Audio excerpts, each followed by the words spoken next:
സമാധാന മധ്യസ്ഥ ശ്രമങ്ങളെ അനിശ്ചിതത്വത്തിലാക്കുന്നതായിരുന്നു ഇറാനും ഇസ്രയേലും തമ്മിലുണ്ടായ ഏറ്റുമുട്ടൽ. ഏപ്രിൽ 8-ന് നിലവിൽ വന്ന താൽക്കാലിക വെടിനിർത്തലിന് ശേഷം ഇരുവരും പരസ്പരം നേരിട്ട് ആക്രമിക്കുന്നത് ഇതാദ്യമാണ്.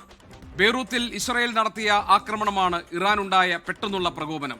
തിരിച്ചടിക്കരുത് എന്ന ഡൊണാൾഡ് ട്രംപിന്റെ നിർദ്ദേശത്തിന് പുല്ലുവില പോലും നൽകിയില്ല ഇസ്രയേൽ പ്രധാനമന്ത്രി ബെഞ്ചമിൻ നെതന്യാഹു. ആക്രമണം നിർത്തിവെച്ചു എന്ന് ഇറാൻ പറയുമ്പോഴും ഏത് സമയവും എന്തും സംഭവിക്കാവുന്ന സ്ഥിതിയിലേക്ക് പശ്ചിമേഷ്യ മാറുകയാണ്.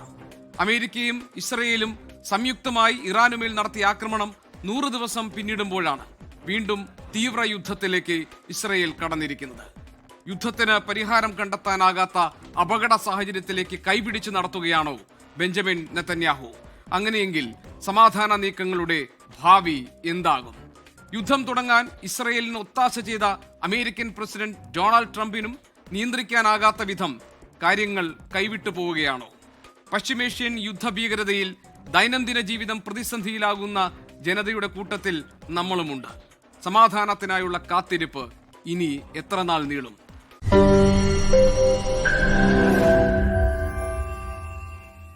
ലോകത്തെവിടെയായാലും ഏത് സമയത്തും 24 വാർത്തകളും ഓഗ്മെന്റഡ് റിയാലിറ്റി പാക്കേജുകളും എക്സ്പ്ലെയിനറുകളും വിശദമായി കാണാൻ ഞങ്ങളുടെ യൂട്യൂബ് ചാനൽ നിങ്ങൾക്ക് സബ്സ്ക്രൈബ് ചെയ്യാം.